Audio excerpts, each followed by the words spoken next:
Au sud du pays, toute la province de Houjéria, qui s'étend autour de Taïz, la deuxième ville du Yémen, a des températures et des précipitations qui favorisent une végétation abondante.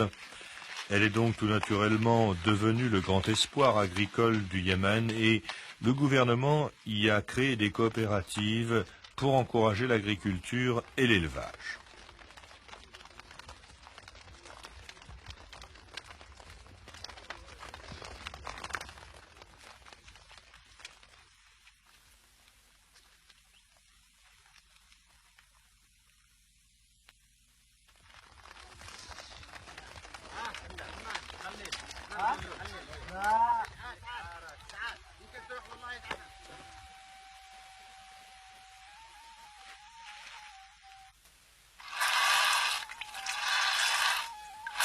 C'est également dans cette région que l'on fabrique un excellent fromage de chèvre qui, suivant les goûts du client, sera salé ou non, mais qui dans tous les cas présentera la particularité d'être fumé.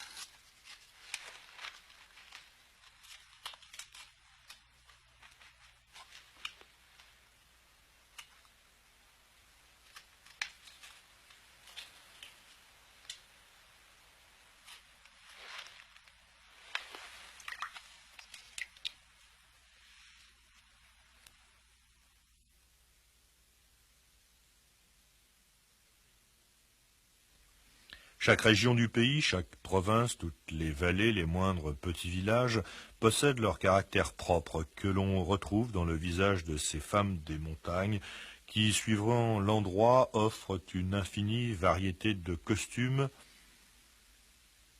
Et au contraire de leurs sœurs citadines, leur statut social ne les contraint pas à se voiler le visage. Leurs rapports avec les hommes se font beaucoup plus sur un pied d'égalité. N'oublions pas qu'ici, elles sont l'un des rouages moteurs de la survie du groupe.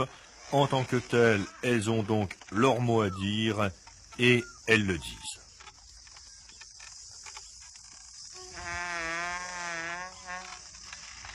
La fabrication de l'huile de sésame n'est certainement pas l'apanage de cette région sud du pays. On retrouve des moulins à huile un peu partout sur les hauts plateaux et surtout dans la plaine côtière de la Tiama.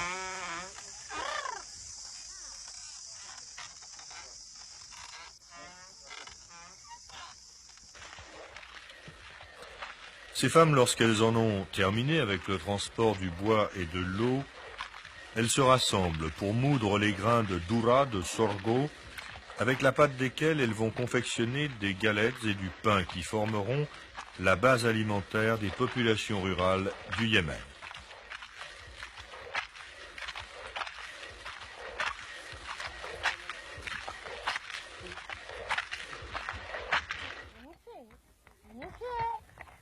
Et si elles en ont encore le loisir, comme toutes les femmes du monde, elles songeront à leur coquetterie et se mettront à broyer les racines d'une plante pour en tirer le houroud, une poudre jaune qu'elles se passeront ensuite sur le visage en guise de maquillage.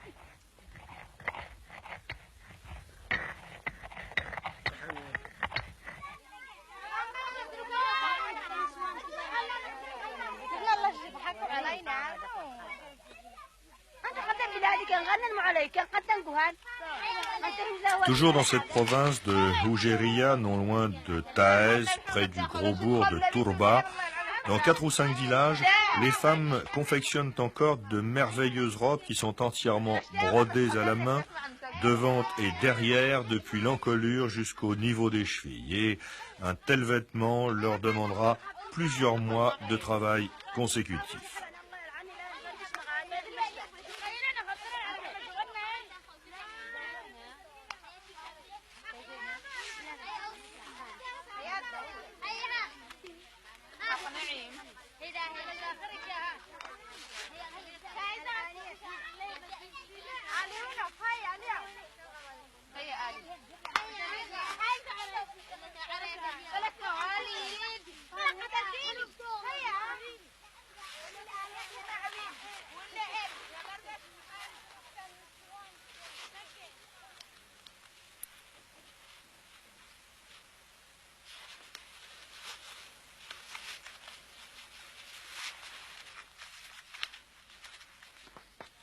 Et tandis que les femmes continuent à tirer l'aiguille, les